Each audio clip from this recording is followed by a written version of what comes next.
Langsung aja kita minta Kak Erwin untuk menyebutkan latar belakang isi dari proposal kita Proposal ya. kita ya. Saat ini di sini ada latar belakang. Yang pertama, bab 1 ada latar belakang, dan itu perkembangan teknologi saat ini berlangsung dengan sangat pesat dan telah menjadi kebutuhan bagi setiap individu. Berkat kemajuan ini, semua orang dapat dengan mudah mencari dan mengakses informasi yang mereka butuhkan nih, Iya, Kak. betul. Lalu untuk aktivitas manusia modern kini didorong oleh teknologi informasi dan komunikasi yang TIK ya Kak? Iya, TIK. TIK atau bahasa Inggrisnya itu ICT kita. Iya, betul. Terus yang telah mengubah cara kita hidup, belajar, bekerja, bersenang-senang hampir seluruh masyarakat sehari-hari menggunakan berbagai perangkat terkait TIK ini. Iya, Seperti betul. internet, ponsel, dan Iya, tablet. betul. Kita saat ini juga sedang menggunakan ponsel maupun laptop nih, Iya, Kak. ponsel untuk merekam, laptop untuk memberitahu isi dari proposal kita, proyektor untuk memberi kita nih memudahkan presentasi ya Kak Erwin ya. Kak. Sangat mudah banget isi ICT ini. Benar. Di sini kita mau lanjut bab berikutnya Iya, yang akan nih. dijelaskan oleh Kak Kaila. Aku Lanjut, mau lanjut Kak. lagi ke peran TIK dalam pendidikan nih. Kita ada peran TIK dalam pendidikan itu ada alat pendukung dan cakupan TIK nih. Kalau alat pendukung di lembaga pendidikan, TIK mencakup beragam perangkat seperti komputer, laptop, terus printer, scanner, dan proyektor nih. Peran TIK di sini adalah sebagai alat pendukung dalam proses pembelajaran. Betul ya Kak, yang tadi aku sebutin sebelum masuk ke isi dari TIK ini, kita udah sebutin duluan ya. Iya, betul.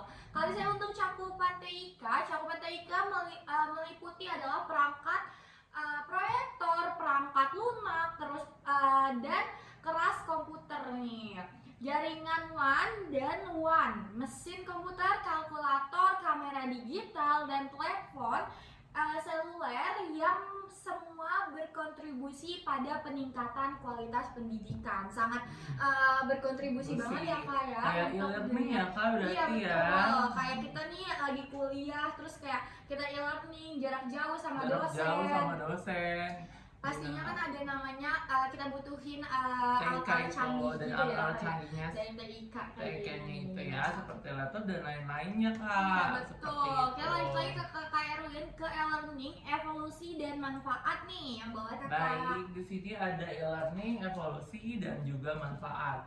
Untuk pertama, e-learning itu merupakan cara penyampaian informasi dan pendidikan secara daring. Platform ini menawarkan berbagai alat yang dapat memperkaya metode pembelajaran konvensional nih Kak. Yang kedua ada e-learning. E-learning juga telah mengalami perkembangan pesat melalui 6 generasi, mulai dari korespondensi hingga pembelajaran mobile. Lalu yang ketiga, evolusinya, e-learning tidak mengambil alih proses pembelajaran di kelas saja Kak. Saat ini melainkan memperkuat melalui penggunaan konten dan teknologi. Saat ini kita bisa belajar melalui banyak konten di sosial media Kak. Bener Kak? Kalau dulu tuh zaman SMA ya kan, aku kan sering kayak berlangganan ruang guru itu kan berbayar, Zipper. Mungkin sekarang udah ada konten-konten yang pelajaran edukasi gitu ya, yang ada di TikTok, iya, YouTube, itu udah banyak banget konten jadi kreator. Kalau kalian pinter-pinter gitu nggak usah bayar, kita cari aja kulik-kulik untuk konten-kontennya pasti nemu kok guys, daripada kalian berbayar ya kan, sayang juga. Jadi kita belajar melalui konten-konten yang ada di sosial media. Iya benar. Kita lanjut kembali oleh Kak Kaila. Lanjut lagi ke rumusan masalah ya kakak. Baik. Kita itu ada di rumusan masalah. Kita ada 6 rumusan masalah nih. Kalau kalian yang tahu ada pasti pengertian kan, pengertian ICT di pendidikan e-learning. Itu yang pertama. Kalau yang kedua itu pengaruh literasi ICT terhadap efektivitas pembelajaran e-learning. Dan yang ketiga itu adalah strategi peningkatan literasi ICT untuk mengoptimalkan pembelajaran e-learning. Dan yang keempat adalah upaya menerapkan literasi ICT untuk meningkatkan interaksi dan keterlibatan peserta didik. Yang kelima adalah tantangan dalam penerapan e-learning yang terkait dengan ICT. Terus yang keenam ada dampak tingkatan literasi ICT terhadap pembelajaran nih. Kalau misalnya aku pahami dari rumusan masalah ini pasti banyak banget nih kayak dampaknya, karena kan ICT, TIK itu pasti ada dampaknya kan, dari Iya. semua yang mempengaruhi isinya itu pasti ada dampak, ada upaya, terus juga ada isi-isi nih yang bakal mempengaruhi dari masalah TIK Ya, itu sendiri, iya. seperti itu. Di sini kita lanjut aja kak. Iya, kita ke metode penelitian ya kakak. Oke, Yuk lanjut. sebelumnya kita sudah melakukan metode penelitian untuk kasus ini, yaitu kampus kita sendiri, di mana Iya, betul, kak? betul. Di Universitas Cyber Asia. Saat ini jenis penelitian kita yaitu penelitian kualitatif deskriptif untuk mendeskripsikan fenomena yang berkaitan dengan literasi ICT dan penerapannya dalam pembelajaran e-learning. Lalu ada pendekatan penelitian. Di sini ada studi kasus untuk menganalisis penerapan e-learning di berbagai lembaga pendidikan dan Universitas Cyber Asia. Ya, kita berarti ngambil dari kampus kita Kampus ya. kita sendiri. Studi Di kasusnya. sini baik pada tingkat sekolah menengah maupun perguruan tinggi sampai universitas, dengan penekanan pada literasi ICT yang dimiliki oleh pendidikan dan peserta didik itu sendiri. Iya. Seperti itu. Pasti kita mau tahu kan isi dari metode penelitian kita Metode apa? Berarti penelitian lanjut apa? aja kali ya. Lanjut ke aja, next Kak. Next. slide-nya itu ada di teknik pengumpulan data. Data. nih. Pasti kita ada teknik-tekniknya. Sebelum kita meneliti, pasti ada teknik-teknik dari pengumpulan data tersebut. Yaitu adalah wawancara nih. Kalau wawancara adalah wawancara semi tes struktur baik secara daring maupun luring untuk menggali data mendalami dari mahasiswa dan dosen terkait penggunaan pasti ada Bisa wawancara buka. nih, ada wawancara adalah wawancara semi terstruktur baik secara daring maupun luring untuk menggali data mendalami dari mahasiswa dan dosen terkait penggunaan e-learning atau hambatan serta manfaat literasi ICT nih. Terus yang kedua itu ada Kita observasi partisipatif ya kak. Di sini ada observasi partisipatif, yaitu penelitian akan terlibat dalam kegiatan pembelajaran e-learning itu sendiri yang berlangsung.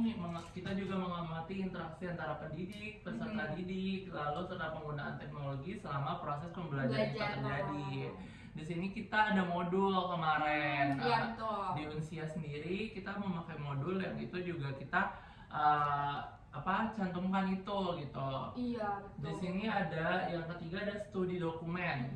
Untuk studi dokumen penelitian juga akan memeriksa website pendidikan dan dokumen terkait penggunaan e-learning seperti modul pembelajaran, Iya, betul. panduan penggunaan platform e-learningnya, serta laporan terkait pelatihan ICT untuk pendidikan itu sendiri. Berarti jatuhnya tuh kayak isi dari link yang biasa kita akses ya kak? Iya Kayak misalnya benar, ada kita- pembahasan di situ, iya, ada tugas, ada fitcon gitu-gitu kak. Berarti emang lengkap banget ya kalau misalnya ICT ini nih mencakup semuanya. Dalam Terus pendidikan yang itu berguna banget kak. Di sini Iya, kita lanjut betul. kuesioner akan dibahas nih kak, silakan. Nah, si kuesioner ini adalah mengukur efektivitas pembelajaran e-learning berdasarkan aksesibilitas, keterlibatan mahasiswa dan hasil belajar. Mungkin dari link ini mungkin kita bakalan ada hasil belajar yang kita udah dari lama gitu ya. Benar. Kita Jadi ada hasil- kuesioner kayak di